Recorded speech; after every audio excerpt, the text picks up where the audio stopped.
మన మున్సిపాలిటీలో town approval అయ్యేటప్పుడు టౌన్ అప్రూవల్కు సంబంధించినవి ఏవైనా సరే సమావేశానికి కమిషన్ సభ్యులకు ఖచ్చితంగా రావాలి. ఎందుకంటే బాధ్యత మనం తీసుకొని మున్సిపాలిటీలో ఉండమన్న వాళ్ళు టౌన్ అప్రూవల్ మున్సిపాలిటీనే చేయాలని అట్టప్పుడు మనం చేయకుండా ఉంటే బాగుంటుంది. నా అభిప్రాయం అది రూల్ ఎట్టుందో మనకు లేదు.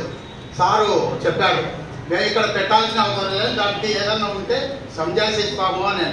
సంజాయిషి వర్క్ అనుకున్నప్పుడు బాధ్యత మున్సిపాలిటీ ఉండవచ్చు. దానికి పబ్లిక్ వాళ్ళకు లేదా సంబంధించిన ఆఫీసు ఏమన్నా ఉంటే ఆ ఆఫీసుతో కన్సల్ట్ కామని చెప్పడం వరకు బాగుంటుంది అనేది నా అభిప్రాయం. అట్టే ఇంకోటి నిన్న భారత దగ్గర చేశారు.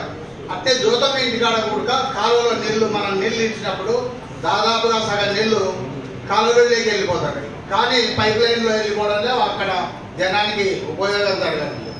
వాటిని కూడా సరిచేస్తే బాగుంటుంది అనేది నా అభిప్రాయము. అదేవిధంగా దాదాపుగా 4-5 సైట్లు ఇచ్చారు. దీంట్లో 4-5 సైట్లు దానిని మున్సిపాలిటీలో ఉండబడిన దాదాపు 47 లక్షల రూపాయలని ఆ సైట్లకు ఖర్చు పెట్టి దాని నుండి రాబడి మున్సిపాలిటీ తీసుకోవాలా, దాని నుండి ఇది డెవలప్మెంట్ కావాలనేది చెప్తున్నారు. అంటే 47 లక్షల రూపాయలు మనం ఖర్చు పెట్టేటప్పుడు చేసుకోవాల్సిందే. వనరులు కావాలనుకున్నప్పుడు మనం చేసుకోవాల్సిందే. పోయినసారి పెట్టినవి ఎంతవరకు పూర్తి అయినవి పూర్తి అయినాయా లేదా, దాన్ని మొదలు పెట్టినామా, మొదలు పెట్టకుంటే దాన్ని పూర్తి చేసి దీనిలోకి వస్తే బాగుంటుంది అనేది నా అభిప్రాయం. అదేవిధంగా వాటరు 1వ వార్డులో వాటర్ సమస్య, మళ్ళీ 1వ వార్డులో ఒక వాటర్ సమస్య ఉన్నప్పుడు దానికి కనెక్షన్ ఇచ్చేసినారు. ప్రజలకు నీళ్ళు అమ్ముకున్నాయకుండా నీళ్ళు అందాలనుకున్నప్పుడు 3 లక్షల రూపాయలని ఎందుకు ఖర్చు పెట్టాల్సింది వచ్చింది. మున్సిపాలిటీ అమౌంట్ని 3 లక్షల రూపాయలు మళ్ళీ పైప్ లైన్ కోసం అనవసరంగా పెట్టాల్సిన అవసరం ఉంటుంది. అక్కడ అది ట్యాంక్ నిర్మాణం లేకపోతే ఆ కనెక్షన్ ఇవ్వకపోతే అప్పుడు దాన్ని ఆలోచన చేయాలి. కానీ దీనికి మళ్ళీ అనవసరంగా 3 లక్షల రూపాయలు ఖర్చు పెట్టడం అనేది అనవసరం అనేది నా అభిప్రాయం. అదేవిధంగా కుక్కలు పందులు ఇవెల్లా అన్నారు. పోయినసారి ఒక సమస్య వచ్చింది. పోయినసారి ఈ కుక్కల్ని దానిని అక్కడ ఇన్స్పెక్ట్ దాని ద్వారా ఇబ్బందులు మున్సిపాలిటీకి వచ్చింది అని అన్నారు. దీన్ని ఎంతవరకు అనేది ఈ పందులకు కూడా ఊరు బయట కొన్ని సెట్లకు వాళ్ళకు లోన్లు తయారు చేయండి. లోన్ చేసి అది కార్పొరేషన్ ద్వారా ఏదన్నా వచ్చేది ఉంటే ఇచ్చి వాళ్ళని సెట్లు కట్టుకొని అక్కడ తీసుకొని పోయి ఇచ్చిపెట్టుకోమని అంటే చంపకుండా దానివల్ల సమస్యలు రాకుండా మున్సిపాలిటీ కూడా దాన్ని చేస్తే బాగుంటుంది అనేది నా అభిప్రాయం. అదేవిధంగా కార్మికుల సమస్య, కార్మికులకు ఇప్పటికీ పోయినసారి చర్చించినాం. 6 నెలల వేతనాల సమస్య ఉందన్నప్పుడు ఆ వేతనాల సమస్య మీద 2 నెలలు వేసినారు. మంచిది. ఏదో పండగ వస్తే ఒక 10,000 చేసినారు, అడ్వాన్స్గా ఇచ్చినారు, తిరిగి కూడా ఇచ్చినారు. కొంతమంది ఇవ్వలేని పరిస్థితుల్లో ఉన్నారు. వాళ్ళకి ప్రెజర్లు వెళ్ళినాయి. వాళ్ళు ఎందుకంటే 6 నెలల జీతాలలో 2 నెలలు వచ్చినప్పుడు పండగ ఖర్చులకు పోను, పిల్లల ఫీజులు కట్టడానికి వగేరా చేతగాని పరిస్థితుల్లో వాళ్ళు ఉన్నారు. ఈ రోజు ఒక ఉద్యోగికి దాదాపుగా 50,000 నుండి 1,50,000 రూపాయలు జీతాలు వస్తే ఒక్క నెల 10వ తారీఖు 1వ తారీఖు నుండి 10వ తారీఖు లోపు జీతాలు రాకపోతే ఉద్యోగాలు చేయలేని పరిస్థితుల్లో ఉన్నారు. కానీ ఇక్కడ 10,000 నుండి 15,000, 18,000 రూపాయలు వస్తున్న కార్మికుడు 6 నెలలు జీతాలు ఇవ్వకపోతే 6 నెలల్లో ఆ కుటుంబం ఎట్ట బతకగలుగుతుంది, ఎట్ట వాడు పని చేయగలుగుతారు. మనకు వీధులు లేకపోతే లేకుంటే రోడ్ల మీద కసు కొట్టడానికి కానీ కాలువలు తీయడంలో కానీ అక్కడ కుక్క చనిపోయిందంటే వాసనకు మనమే గడ్డకెళ్ళి ఇంకోసారి పోతాం. వాళ్ళు తీసుకుపోయి మోసుకొని పోయి ఎక్కడో బాధేసి వస్తాడు. మళ్ళీ అటువంటి వాళ్ళకు మనకు నెలకు వాళ్ళకు శాలరీ ఇవ్వలేకపోతే మనం ఏ విధంగా మనము పనులు చేయించగలుగుతాము? వాళ్ళ పరిస్థితి ఏంటి? ఇప్పటికీ 4 నెలల వేతనాలు రావాలి, దానికి నెల వస్తాయి అని అంటున్నారు. వాళ్ళైతే ఇంట్లో బతకలేని పరిస్థితుల్లో ఉన్నాయి. వాళ్ళ పరిస్థితుల్లో ఉన్నాయి అంటే ఇంత పెద్ద మున్సిపాలిటీలో ఇంత వనరులు ఉండే ఫ్యాక్టరీలో దాదాపుగా 450 ఫ్యాక్టరీలు వేతన చెరువులో పెట్టుకొని వనరులు పెట్టుకొని మన కార్మికులకు వనరులు చేసుకోలేకపోతే ఇంకా దీని మీద రెగ్యులర్గా నెలకు కార్మికులకు వేతనాలు వచ్చేటగా చేయాలి.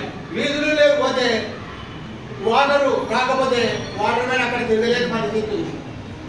వాళ్ళ ఎవరో ఒకరు ఆ వీధులలో ఉండవన్న వాళ్ళు పిలిచి దండేయడం అనేది జరుగుతుంది. మరి అటువంటి పరిస్థితుల్లో వాటి కూడా చేయాల్సిన అవసరం ఉంటుంది. ఆ బడ్జెట్ కూడా పెంచాల్సిన అవసరం ఉంటుంది. ఆ కార్మికులకు నెలకు వేతనాలు వచ్చేటట్టుగా చూడాలి.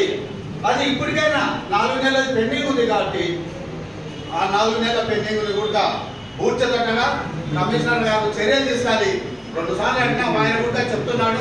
ఇప్పుడు 2 లక్షలు ఉన్నాయి. ఆ 2 లక్షలు జనరల్ ఫండ్ లో తీసి దీన్ని దాంట్లో 4 నెలల జీతాలు కవర్ అవుతాయా? 4 నెలల జీతాలు కవర్ అయితే ముందు వాళ్ళ కడుపుని నింపండి, తర్వాత ఆలోచన చేద్దామనేది నా అభిప్రాయం. అదేవిధంగా డ్రైవర్స్ కాలేజీలో సమ్మాలు మంచినీటి గోడలు నీళ్ళు మా ప్రాంతంలో లేవు. పోలు కూడా అటు పక్క కొంచెం పోల్స్ మార్చి కరెంటు వాళ్ళకి చెప్తే దాన్ని కూడా మార్చడానికి అవకాశం ఉంటుంది. దాన్ని కూడా చేస్తారని చెప్పేసి గోడల నీళ్ళు కూడా ఆ పక్కకు మళ్ళించడానికి ప్రయత్నం చేయాలా. 17వ వార్డులో మేము అర్జించి కూడా 1 నెల రోజులు అయింది. దాదాపుగా 17వ వార్డులో ఆ ఏరియా వాళ్ళతో కూడా సంతకాలు పెట్టించి పంపించినాం. మనం పంపించినప్పుడు వాటి మీద కూడా వెంటనే ఒక 10 ఇళ్లకు దాదాపుగా నీళ్ళు లేవు అంటున్నారు. వాటి మీద కూడా చేయండి. దీని మీద అట్టే రేగన్పేటలో కూడా ఒకటి సన్నపైపోయింది. కింది మీదకి ఆ కోటవారం మడే నీళ్లు వెళ్తుంటాయి. వాళ్ళకు ఆ పైకి పోయేసరికల్లా నీళ్లు ఉండవు. వాటి మీద కూడా అక్కడ కూడా ఏదైనా అవకాశం ఉండేది చేయాలని చెప్పేసి విజ్ఞప్తి చేస్తున్నాను. వీటన్నిటి మీద మనం ఆలోచన చేయండి. ఆలోచన చేసి దాని మీద కమిషనర్ గారు సంజాయిషి చెప్తే బాగుంటుంది అనేది నా విజ్ఞప్తి. మన కార్మికులు నాకైతే ఇన్విటేషన్ వచ్చింది. 4 మందిలో తీసుకునే సంతోషం. కార్మికులకి తీసుకొచ్చిందే వీళ్ళకు కార్మికులకు కూడా పని భారం తగ్గించాల్సింది. ఇంకోటి ఏంటంటే ఈ మధ్యకాలంలో దాదాపుగా మన మున్సిపాలిటీ నుండి రిటైర్డ్ అయిన వాళ్ళు ఉంటారు. దాదాపుగా ఒక 10 మంది లిస్టు ఆ కాడ ఉంది. 10 మంది లిస్టు చనిపోయిన వాళ్ళు ఉండొచ్చు, లేదంటే ఇంకా రిటైర్ అయిన వాళ్ళు వాళ్ళు ఉన్నారు. వాళ్ళతో పాటు వీళ్ళని కూడా ఎప్పుడు లోపల దీన్ని పూర్తి చేస్తారో వీళ్ళకి ఛానల్ ఇది చెప్పవచ్చు. మనం కూడా గతంలో నేను కూడా కొట్లాడినా ఆ కమిషనర్ నేను కూడా మాట్లాడడం అనేది జరిగింది. తీసుకుందామని చెప్పాడు. ఇంతవరకు వాళ్ళని తీసుకెళ్ళలేదు. వాళ్ళని కూడా ఎప్పుడు లోపల పూర్తి చేస్తారు. అయితే వీళ్ళని కాంట్రాక్ట్ వర్కర్లు దాదాపుగా ఒక 5 మంది 6 మంది 7 మంది ఉన్నారు. వాళ్ళని అక్కడికి ఎప్పుడు లోపల బదిలీ చేస్తారు.